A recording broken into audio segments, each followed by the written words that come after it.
everyone, and welcome to another edition of the Do Good to Lead Well podcast series. I'm your host, Craig Dowden, and each month I record a solo episode where I share the latest and greatest conversations that I've been a part of or intriguing research that I've discovered.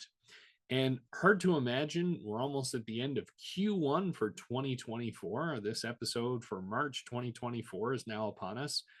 And one of the skills that I want to talk about today is really around active listening.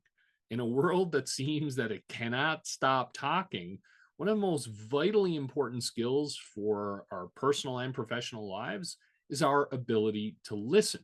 And this is why I called the title of the episode Amplify Your Listening, because there's a great framework that was introduced by Kerry Patterson and their colleagues in the fantastic book Crucial Conversations.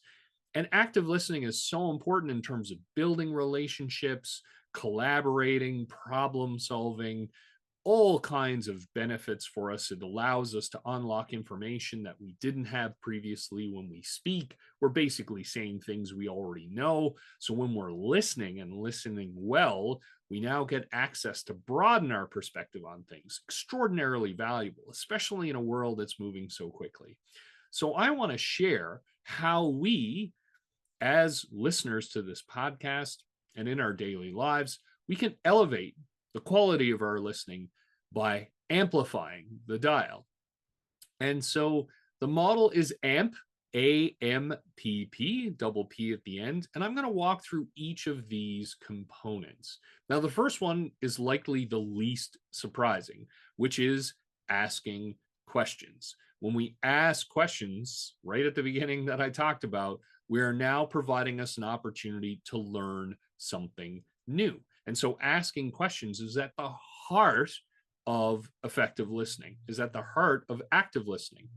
And there was a fantastic study done by Zenger Folkman and their colleagues, which showed that one of the core behavioral observations of great listening is asking questions. When we ask questions of other people, they rate us as strong listeners. Now, what's important around this asking questions is not all questions are created equal, especially when it comes to asking questions and listening. And one of the key things that we want to do is ask open-ended questions.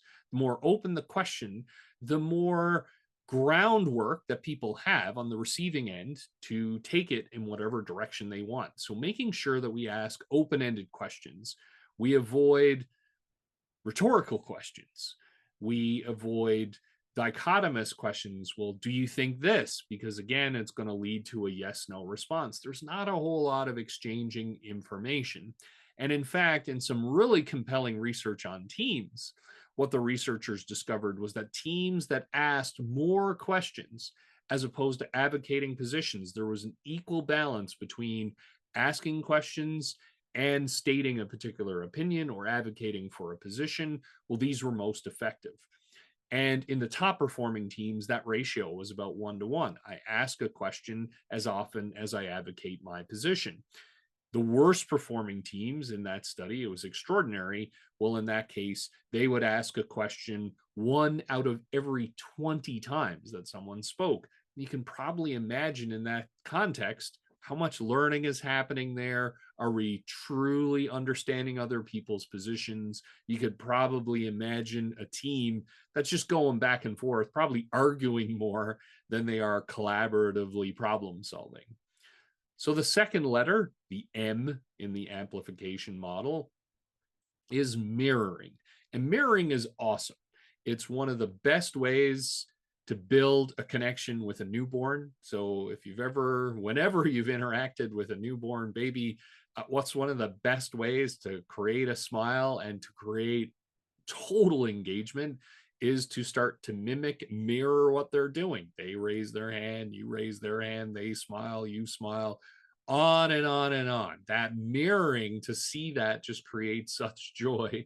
And a lot of cases, the adults have to disengage to the the disappointment of the little baby that we're doing that. Yet it just shows the power of that, how important it is.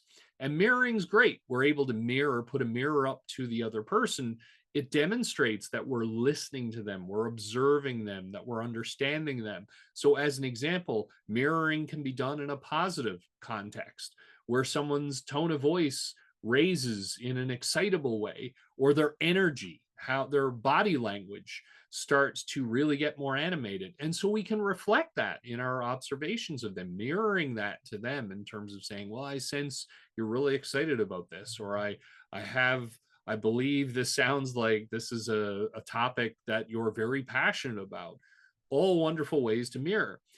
And perhaps the most powerful entry point for mirroring is in difficult conversations, when we are having tough discussions on things, and there's the risk of conflict where someone we care about personally or professionally, there's a bit of strain that's happening right now in real time. And one of the best ways to use mirroring in that circumstance, and we often don't, is when there's a disconnect between what the person's saying and how they're showing up in the conversation. Now, when we are having a difficult discussion, sometimes what can happen is we get the sense that things aren't great on the other side, and we just let it go. We don't follow up, we don't check in, we're just kind of hope that this is going to go by and it's not a big deal. And yet we know inside it probably is a big deal, and we wish we could engage and explore. Now, some people, and I think this is great, will ask a question, going back to step one, right? And say, hey, Craig, is everything okay? Are you sure you're all right? Now, here's where it gets interesting. Craig says, yes, yep, it's fine, no problem, and folds their arms, right? Well, now we're stuck because it's, I asked the question, so good for me. Yet I don't feel like the tone of voice or the body language reassures me that everything is fine.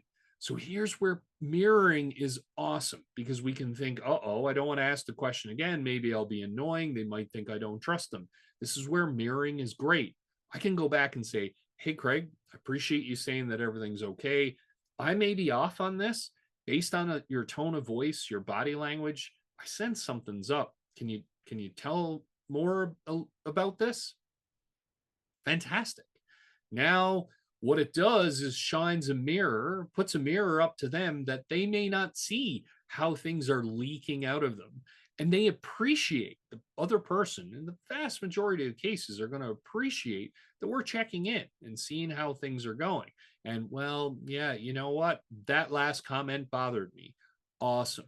Or even if they don't feel comfortable to share what prompted that reaction, perhaps it isn't a big deal. And perhaps it just, in the moment, they reacted, and now in reflection, they're okay.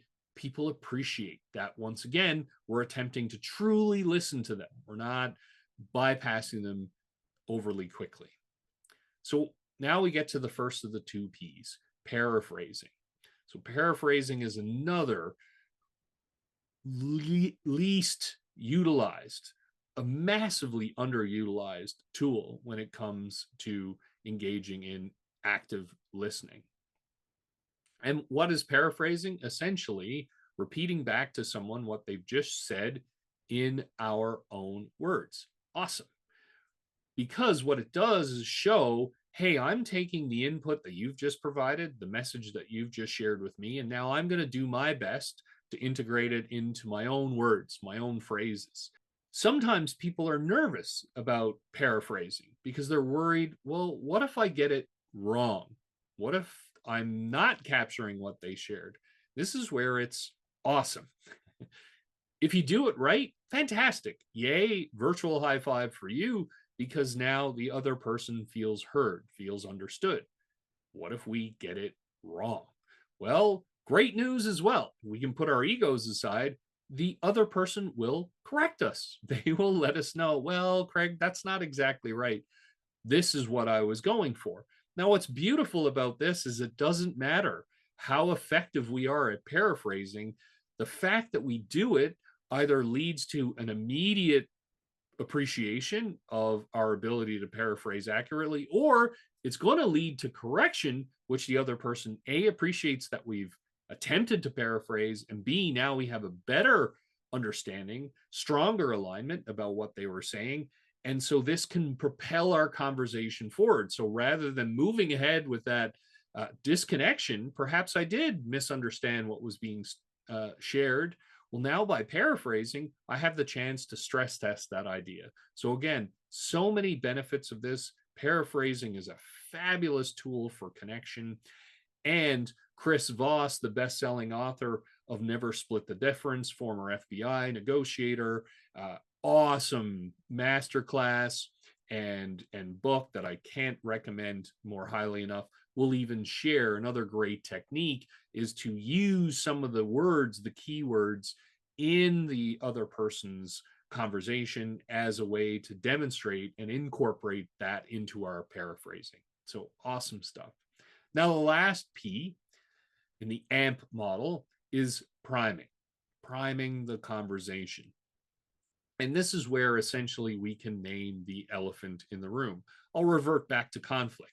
Let's say I've had a difficult exchange with a colleague. Let's say we're about to embark on a really challenging project with tight deadlines, limited resources. Well, rather than barrel on in, and especially if I'm the leader of the project or I'm the leader of the team, if I just go in and take over the conversation and there's no acknowledgement of what's happening, well, guess what? People either think that we're oblivious to this situation, really don't have a handle on things, or we don't care about it, or both.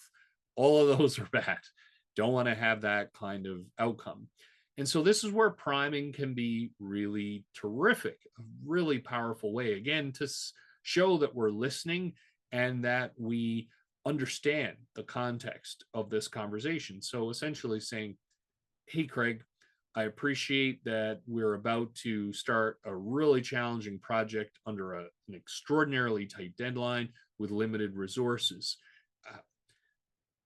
What my goal is here today is to have the most constructive conversation possible because we need to figure this out together. And so even when we disagree, my hope is we can stay constructive, that we stay on task and stay on the issue so that we can figure things out together. That can be a great way to prime the beginning of a conversation. We can prime it midway in a conversation as another aside. So let's say we're in the middle of a discussion about a particular project or a particular topic or a particular person, and the other individual starts to get animated, starts to get visibly upset, raises their voice, gets flushed, those kinds of things. And now I'm recognizing my own elevated emotional response, shall we say. Well, another fabulous way to prime.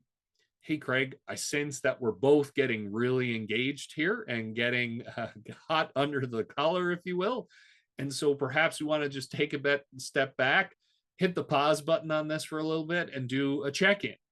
Again, a wonderful way of calling things out so that now in a more distant state that we can self-reflect and plan our way forward. Active listening certainly seems to be a skill that so many of us desire to see in those around us, the people we care about, our friends, our family, our colleagues. And yet, in so many cases, it can be a skill that we can feel is increasingly rare. And so by recording this podcast today, I wanted to shine a light on how we can amplify our listening and forge deeper relationships in our personal and professional lives. Thank you to everyone for supporting the Do Good to Lead Well podcast. Please rate, like, subscribe, share. Love to hear your ideas around the topics and guests that we bring into this program. You're an invaluable member of the Do Good to Lead Well universe and community. And until next time, take care.